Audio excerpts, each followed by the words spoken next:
காசாவை முழுமையாக கைப்பற்ற இஸ்ரேல் பிரதமர் பெஞ்சமின் நெதன்யாகு உத்தரவிட பரிசீலித்து வருவதாக தகவல் வெளியாகியிருக்கிறது. போரை முடிவுக்கு கொண்டுவர சர்வதேச அழுத்தம் அதிகரித்து வரும் நிலையில் நெதன்யாகுவின் இந்த திட்டம் எத்தகைய சிக்கல்களை கொண்டுவரும் என்ற கேள்வியை எழுப்பியுள்ளது.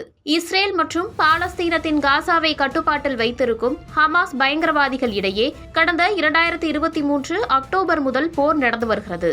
தொடர் போரின் காரணமாக உயிரிழப்புகளும் ஏற்பட்டது.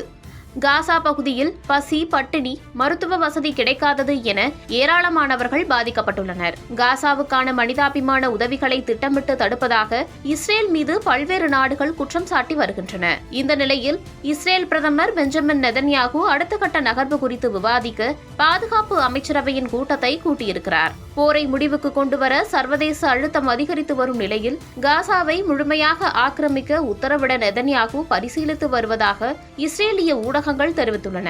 சண்டையை விரிவுபடுத்துவது பேரழிவு விளைவுகளை ஏற்படுத்தும் என்று ஐநாவின் மூத்த அதிகாரி செவ்வாயன்று எச்சரித்திருந்தார். காசாவில் நமது எதிரியின் தோல்வியை முடிவுக்கு கொண்டு வருவது மற்றும் நமது அனைத்து பணிய கைதிகளையும் விடுவிப்பது காசா இனி இஸ்ரேலுக்கு அச்சுறுத்தலாக இருக்காது என்பதை உறுதி செய்வது அவசியம் என்று நெதன்யாகு ஒரு ராணுவ பயிற்சி நிலையத்திற்கு சென்றபோது கூறியிருக்கிறார். இதனையடுத்து இஸ்ரேலிய ராணுவம் முழு காசா பகுதியையும் கைப்பற்ற வேண்டும் என்று நெதன்யாகு விரும்புகிறார் எனவும் பணைய கைதிகளை வைத்திருக்கக்கூடிய பகுதிகளில் போரை விரிவுபடுத்த முடிவு செய்துள்ளார் எனவும் முக்கிய அதிகாரி ஒருவர் கூறியிருப்பதாக சொல்லப்படுகிறது. போர் விரிவடைவது மில்லியன் கணக்கான பாலஸ்தீனியர்களுக்கு பேரழிவு விளைவுகளை ஏற்படுத்தும் மற்றும் மீதமுள்ள பணைய கைதிகளின் உயிருக்கு மேலும் ஆபத்தை விளைவிக்கும் என்று ஐநாவின் உதவி பொதுச் செயலாளர் மிரோஸ்லாவ் ஜென்ஹா பாதுகாப்பு கவுன்சிலிடம் தெரிவித்துள்ளார்.